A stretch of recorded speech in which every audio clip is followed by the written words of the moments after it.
Hi there! Well, we're now going to look at pulling together the trial balance for the various figures laid out in this little example here. Thanks for joining me. I'm Gareth.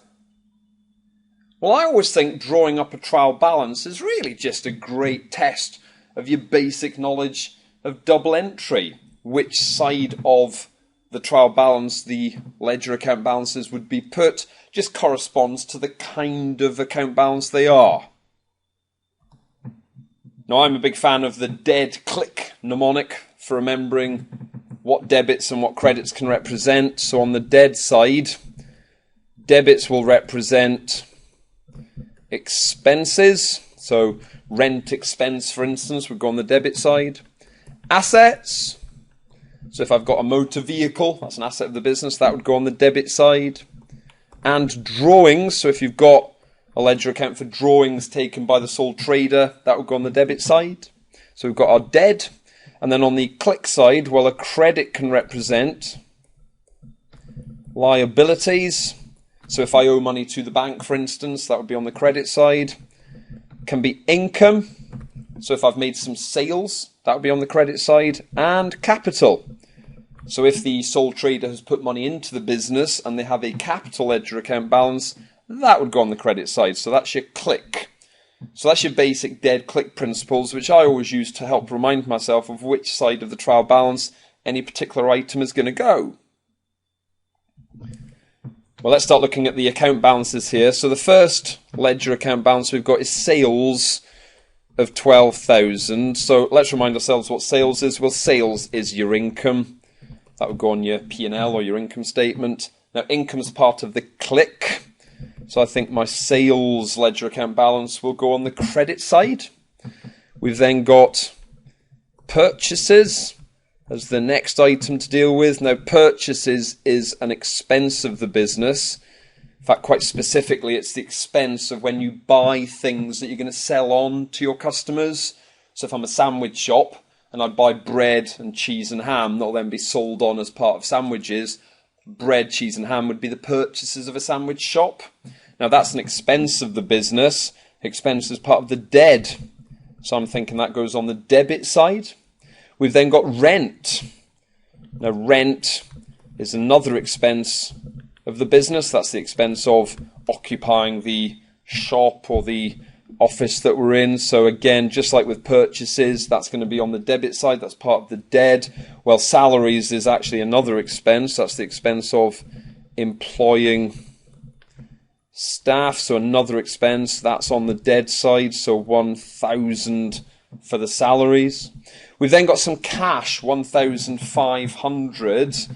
Now cash, I would generally assume is going to be an asset of the business. If I've got £1,500 in my bank account, and remember, when we talk about cash we tend to mean the bank account rather than physical notes and coins. That would be petty cash.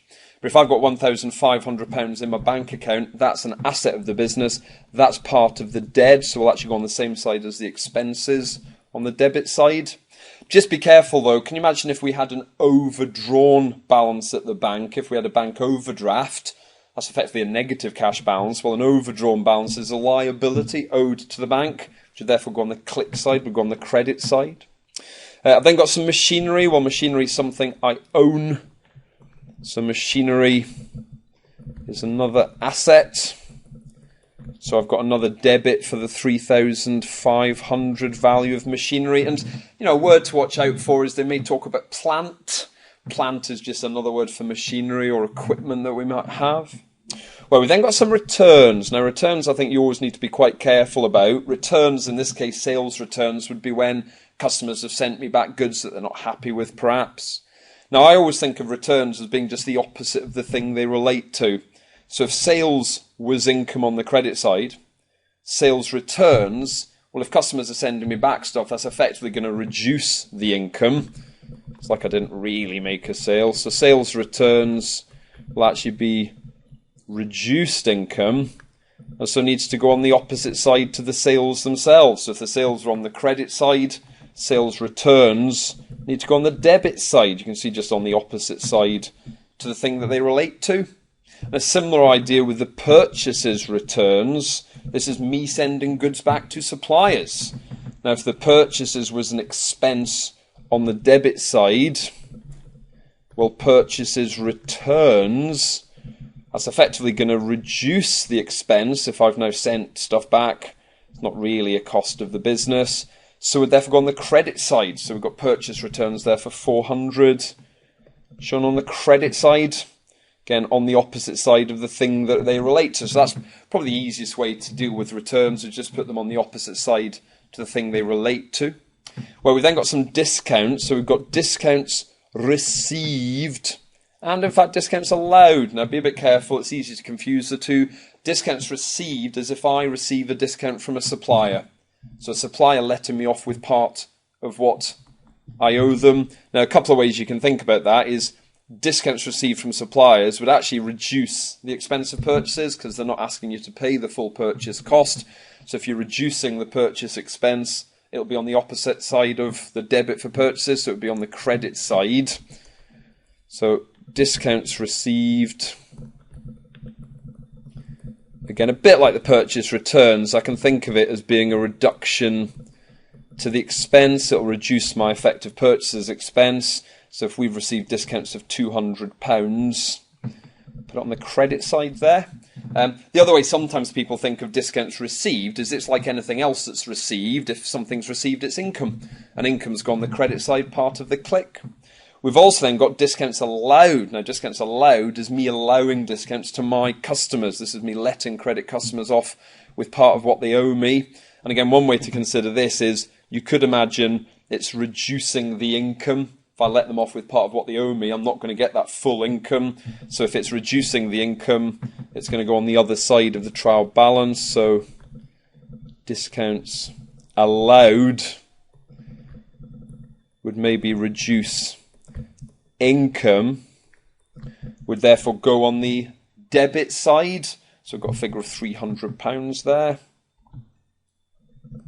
Or another way to think about it is if you give discounts to your customers, that's going to cost you money. That's going to reduce your profit. That's essentially an expense of the business. And expenses go on the debit side, don't they? So we've dealt with our two discounts. Just be careful which way around you put them. We've then got capital of £1,000. Well, capital's part of the click mnemonic. So going to go on the credit side. We've then got rent received. Now, rent received, well, if you receive something, it's income, isn't it?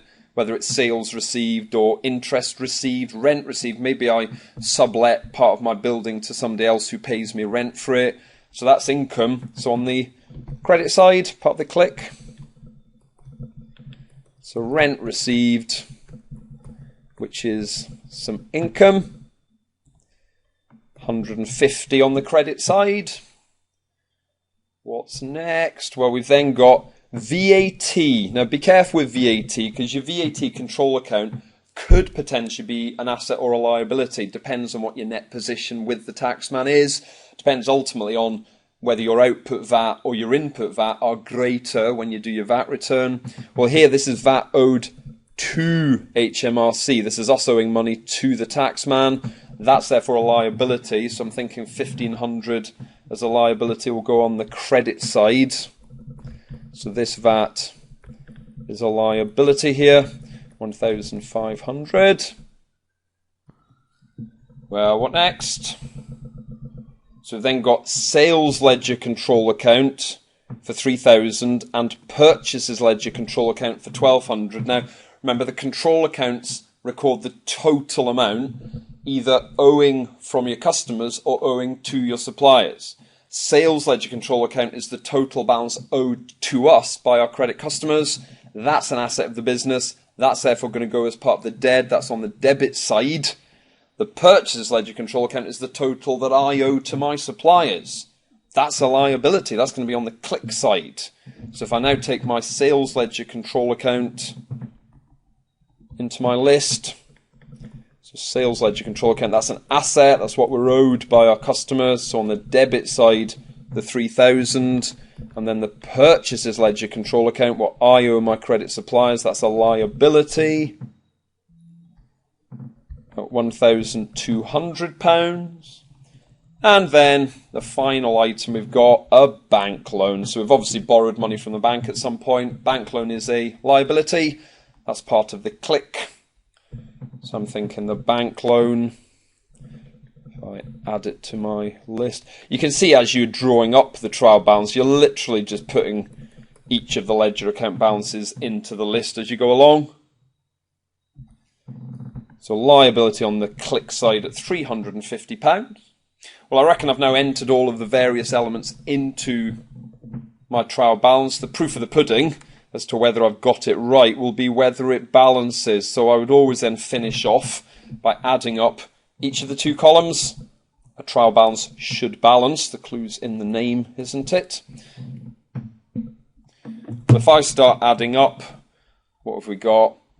5,000 plus 2,000 plus 1,000 plus the 1,500 for the cash plus 3,500 plus 500 plus 300 and then plus the sales ledger control account of 3,000. I get that coming to a total on the debit side of £16,800. If I then do the same job with the credit side, so we've got the sales at the top of 12,000.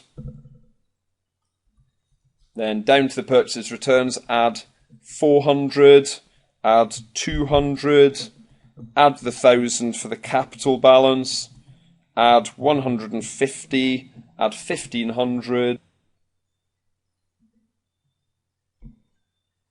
We'll then add the purchase ledger control account of 1,200 and the bank loan of 350, and I do indeed get the credit side coming to 16,800. So my trial balance balances, which in itself is a good indication I've probably put everything on the right sides. Well, I hope you found that useful and possibly even interesting, and I'll hopefully see you for the next one.